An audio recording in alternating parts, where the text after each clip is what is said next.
సంగారెడ్డి జిల్లా పటాన్చెరు నియోజకవర్గంలో 69వ school games federation రాష్ట్ర స్థాయి కబడ్డీ వాలీబాల్ పోటీలు ప్రారంభమయ్యాయి. ఎమ్మెల్యే గూడెం మహిపాల్రెడ్డి ఆధ్వర్యంలో 33 జిల్లాలకు చెందిన క్రీడాకారులు పాల్గొన్నారు. ఈ కార్యక్రమానికి ఎంపీ రఘునందన్ రావు ముఖ్య అతిథిగా హాజరయ్యారు. ఈ సందర్భంగా వారు క్రీడా పతాకాన్ని ఎగురవేసి పోటీలు ప్రారంభించారు. రాష్ట్ర స్థాయి క్రీడలు పటాన్చెరు వేదికగా నిర్వహించడం పట్ల మహిపాల్రెడ్డిని ఎంపీ అభినందించారు.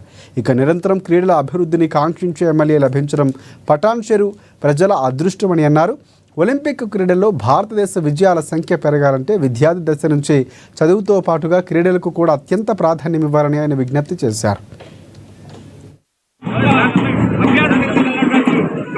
ఎమ్మెల్యే గారిని అభినందిస్తూ సార్ రాష్ట్ర స్థాయి క్రీడోత్సవాలు నిర్వహించినంత గొప్పగా ఈ క్రీడోత్సవాలు ఇక్కడ నిర్వహిస్తున్నందుకు మిమ్మల్ని అభినందిస్తున్నామని చెప్పి నిజామాబాద్ నుంచి వచ్చినటువంటి ఇద్దరు పీఈటీలు చెప్పినారు.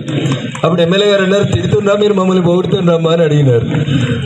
ఇంతమంది ఈ వేదిక మీదకి వచ్చి ఈ క్రీడోత్సవాలను ఎంకరేజ్ చేస్తున్నారంటేనే నిజంగా ఈ క్రీడోత్సవాలను ఇంత గొప్పగా నిర్వహిస్తున్నందుకు స్థానిక శాసనసభ్యులు గారిని మహిపాల్రెడ్డి గారిని ఈ సందర్భంగా అభినందిస్తూ భారతదేశంలో దాదాపు 150 కోట్ల జనాభా ఉంటుంది.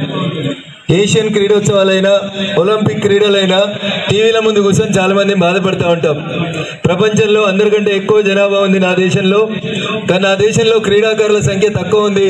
ఆ టీవీలలో మెడల్ సంఖ్య తక్కువ పడుతూ ఉంటే మన దేశానికి తక్కువ మెడల్స్ వస్తూ ఉన్నాయని చాలా మంది బాధపడుతూ ఉంటారు.